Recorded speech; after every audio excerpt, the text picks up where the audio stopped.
Argentina কিন্তু সেমিফাইনালে চলে গেছে। এখন ব্রাজিল সাপোর্টারদের অবস্থা কি হয়েছে জানেন? আমাদের শুধু অবস্থা হচ্ছে এটা যে আর্জেন্টিনার প্রতিটা ম্যাচের মধ্যে আমরা বলি যে আজকে আর্জেন্টিনা হেরে যেত, আর্জেন্টিনা হেরে পাত পড়ে যেত, মানে আমাদের সবার একটা দোয়া। এখন কি করবো, মানে কপালে এটা আমরা এমন একটা দল সাপোর্ট করি যে এছাড়া কোনো উপায় নাই।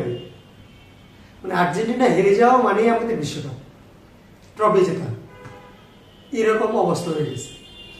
আর্জেন্টিনা কোয়ার্টার ফাইনাল জিতেছে, সেমিফাইনালে উঠে গেছে, সেমিফাইনাল জিতে ফাইনালে চলে যাবে। হ্যাঁ, তারা ভালো খেলছে, তারা যাইতেছে।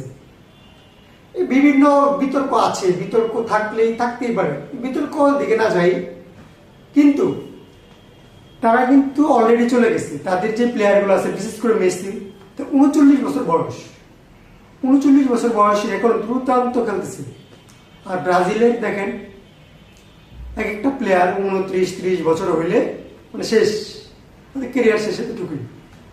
লিজেন্ডারি প্লেয়ার যেগুলো, নেইমার যে 34 বছর পর্যন্ত কোন রকম যেতে পারছে, এটাই অনেক কিছু। তারপর রোনালদোর বিষয়টা বলতে হয়, তার 41 বছর বয়স, এখনো তাও যদিও তার পারফরমেন্সে বাধা পড়ছে, তবু সে চেষ্টা করে যেতে তার পারফরমেন্সটা ধরে রাখতে, তার এগুলো সে চেষ্টা করে যাচ্ছে। কিন্তু ব্রাজিলে কিন্তু এরকম কিছু নাই। এখন আমাদের যে ট্রল করে যে কথা বলে যে বাপ দাদার 5টা ট্রফি ছিল, এগুলি সত্য কথা, কিন্তু এগুলো হয়ে আসতেছে আমাদের।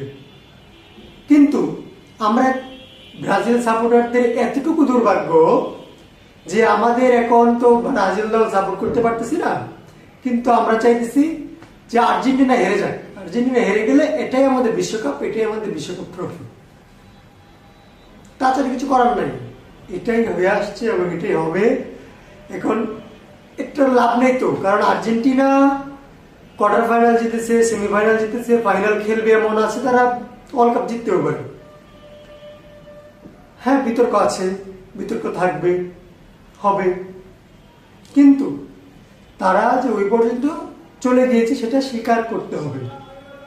তবে এই নিয়ে যে বাড়াবাড়িগুলো হচ্ছে, এগুলো ঠিক না। আমি বলবো যে সবার একটা সহিষ্ণু সম্পর্ক থাকা উচিত।